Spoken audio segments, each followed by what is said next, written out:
I wake up to the familiar hum of the city outside my window. Kharkiv feels restless these days. The factory siren wails at 7, as always, but the streets below seem quieter than usual. Mom is in the kitchen making tea, pretending not to listen to the radio.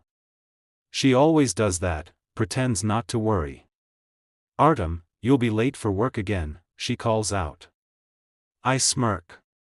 They won't fire the best mechanic they've got. At the aviation plant, the mood is heavy. Mykola, my best friend since childhood, hands me a wrench and whispers, "They're saying the Russians are moving more troops near Belgorod. Maybe they'll just bark again." I want to believe him. For months, the news has been full of threats, missiles, troops, ultimatums. But today, for the first time, I sense something different in the air. The usual chatter in the hangar is gone. Even the machines seem quieter. On my way home, I stop by the small park where we used to play football as kids. The benches are empty, the sky bruised with clouds. I take out my phone. Social media is full of rumors, videos of tanks moving through forests just across the border. That night, I can't sleep. I keep checking my phone, scrolling endlessly. Every sound outside makes me flinch. Somewhere deep inside, I know, this is the last night Kharkiv will be the city I've always known. The sound wakes me before dawn. Not an alarm, not thunder, this is different. A deep, rolling boom that shakes the windows. Then another. I rush to the balcony. A column of smoke rises somewhere near the center of the city. Sirens begin wailing, a mix of police and ambulances. Mom bursts into my room, pale. "It started, Artem." The news confirms it, missile strikes across Ukraine. Kiev, Kharkiv, Mariupol. Putin's speech plays in the background, cold and deliberate, as if this is all just a game of chess. I throw on my jacket and run outside. The streets are chaos, people loading cars, children crying, someone yelling for help near a burning building. Mykola is already there, carrying buckets of water with neighbors to put out a fire on the second floor. "Come on, help me," he shouts. We rush inside, coughing through smoke, trying to find the trapped family. We get them out, but as we return for another, the ceiling groans above us. Mykola pushes me out the door just as it collapses. I scream his name. The fire swallows him. By evening, I sit on the curb, hands trembling, Mykola's burned cap still in my grip. The city is burning, and I know, I can't just stand by. That night, I pack a small bag. My hands shake as I hold Mom's shoulders. "I have to go," I tell her. She doesn't argue. She just nods, tears streaming silently. Tomorrow, I'll enlist. Morning comes cold and gray. Smoke still hangs over Kharkiv like a shroud. I stand outside the enlistment office with a dozen other men, some barely older than boys. We don't speak. There's nothing to say. Inside, the room smells of sweat and fear. A soldier behind the desk takes my ID, glances at it, and asks, "Experience?" "Aircraft mechanic." "Drones, engines. Whatever you need." His eyes light up. "Good. We need drone operators. You'll be trained fast. War doesn't wait." By evening, I'm sitting in the back of a battered military truck heading east. A rifle leans against my knee, heavier than I imagined. Across from me, a kid with freckles clutches a photo of his girlfriend. Another man fingers across, lips moving silently. I stare at my hands. They still smell faintly of oil and smoke. Yesterday I fixed engines. Today I'll learn how to kill. The truck bumps along the dark road. Through a crack in the canvas, I glimpse Kharkiv's skyline fading behind us. My chest tightens, but I don't look away. This isn't just duty anymore. Mykola's face is burned into my memory, his voice echoing in my ears. I'm not going to wait for justice. I'm going to take it. The truck rolls on toward the front, toward a war none of us truly understand, but one that has already taken everything from us. Our unit is stationed near Izium, in the shattered remains of what used to be a school. The windows are blown out, desks turned into barricades. The air smells of damp concrete, gun oil, and burned wood. The commander, Major Sokolov, strides in, tall, sharp-eyed, with the kind of authority that silences a room. "Kovalenko," he says, glancing at a clipboard. "You're with the drone team. You know engines, so you'll learn fast. No second chances out there." My first mission comes the next morning. We haul a battered quadcopter into the forest, fit it with an improvised grenade, and send it humming toward the horizon.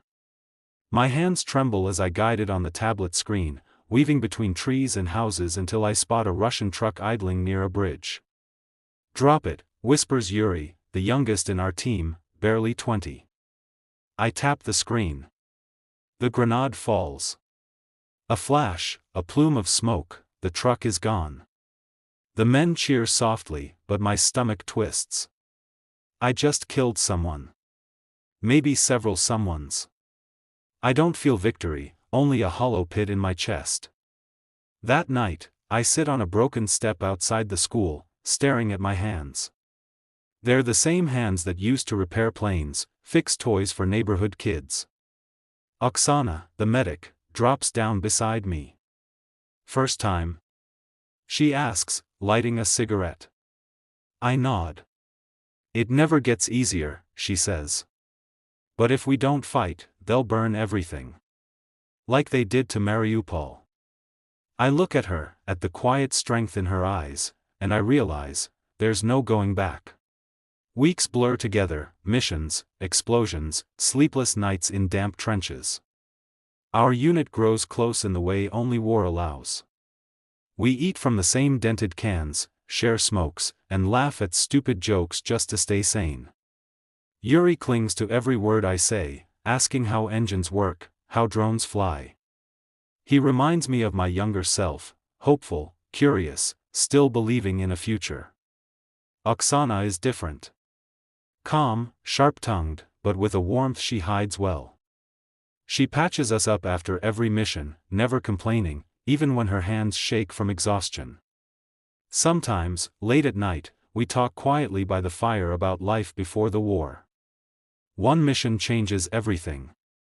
We get orders to hit a Russian artillery battery near a village. But the intel is wrong. When we arrive, we see civilians still trapped in the houses nearby. Sokolov's voice crackles through the radio, "Proceed. The strike takes priority." I freeze. "There are civilians, sir. We can evacuate." "That's an order, Kovalenko." "Execute." My throat tightens. For a moment, I almost obey. But then I throw the headset aside and yell to the team, "We get them out first." It's chaos, screams, running, gunfire as we cover the villagers. We lose precious minutes, but in the end, they're safe. Back at base, Sokolov glares at me. "Disobey me again, and I'll have you court-martialed." I don't answer. For the first time, I realize, the enemy isn't always just across the trenches. The mission sounds simple, too simple. Intercept a Russian convoy near a ruined bridge. Quick strike, then retreat. We move at night, the forest thick and silent. I launch the drone, guiding it over the road. The convoy appears on the screen, trucks, fuel, soldiers. Easy prey. "Ready," Yuri whispers beside me, clutching his rifle. His hands shake, but his eyes burn with determination. Then it happens. Flashes explode around us, mortar fire raining down. The ground erupts, throwing dirt and shrapnel. Men scream. It's an ambush. Someone yells. I grab Yuri, drag him behind a fallen tree. We're pinned down. The radio crackles, Sokolov's voice, calm, too calm. "Fall back if you can. He knew. My gut twists. He knew. We try to retreat, but a shell lands just meters away. The blast throws me into the mud. My ears ring. Artem. Yuri's voice is weak. I crawl to him. Shrapnel has torn through his chest. Blood pours out, hot and dark. Stay with me, I beg, pressing my hands against the wound. He grips my sleeve, eyes wide with fear, then goes still. By the time reinforcements arrive, half our unit is gone. I sit in the mud, numb, staring at Yuri's lifeless face. Later that night, I confront Oksana. Someone sold us out, I whisper. And I think I know who. She meets my eyes, her jaw tight. Sokolov. The rage inside me burns hotter than ever. I can't sleep. Yuri's face keeps flashing in my mind, his last breath, the way his hand slipped from mine. I spend days digging, listening, watching. Sokolov is too careful, but not perfect. I find messages on a confiscated phone, encrypted, but not enough. Payments routed through shadow accounts. Coordinates shared before missions. Betrayal, written in cold, digital ink. I confront Oksana in the medic tent. It's him. Sokolov sold us out. Yuri, the others, they died for his deal. She stares at me, face pale. If we report this, they'll bury it. Men like him always walk free. No, I say. Not this time. We plan quietly. The army is preparing a massive counterattack near Zaporizhia, but Russian forces are stockpiling ammunition in a hidden depot. If we destroy it, we can cripple their assault, and prove Sokolov's betrayal in the process. It's suicide, and we know it. But there's no other way. That night, I watch Sokolov from across the fire. He laughs with the other officers, drinking, as if the blood on his hands is nothing. I swear to myself, before this war is over, everyone will know what he is. And if I don't make it back, at least he'll go down fighting for something that matters. We move under the cover of darkness, just me, Oksana, and 2 soldiers who still trust us. The depot lies deep in occupied territory, hidden in an abandoned factory. Russian patrols circle like wolves. I launch the drone, its camera showing the rows of trucks, stacked crates of shells, and armed guards. The tablet in my hands feels like a weapon and a lifeline all at once. Plant the charges, I whisper. We crawl through rubble, hearts pounding, every step a risk. A flashlight beam sweeps past. We freeze. A soldier smokes just meters away. My hand grips my pistol, but he turns, walking off into the night. We reach the trucks. I set the last charge, fingers shaking. The timer blinks, 5 minutes. Suddenly, gunfire erupts. They've spotted us. Run! I yell. We sprint through the factory as bullets snap past.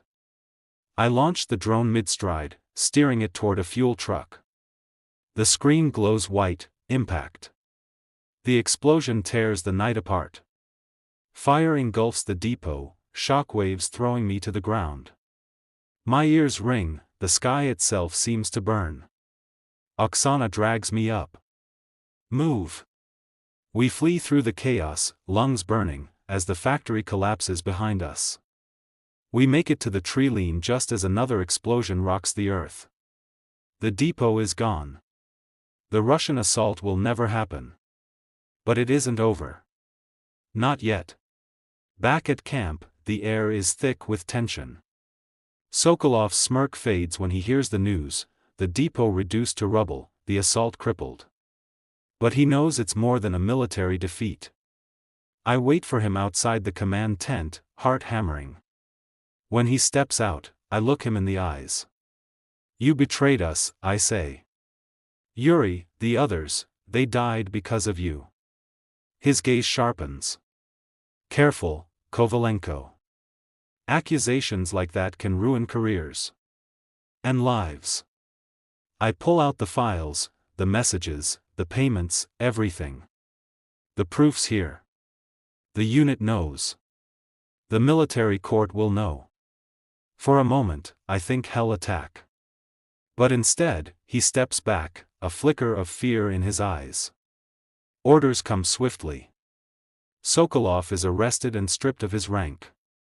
Justice, slow but certain, begins to take shape. Days later, I stand on a hill overlooking Kharkiv's ruined skyline. The war rages on, but for the first time, there's hope in the air.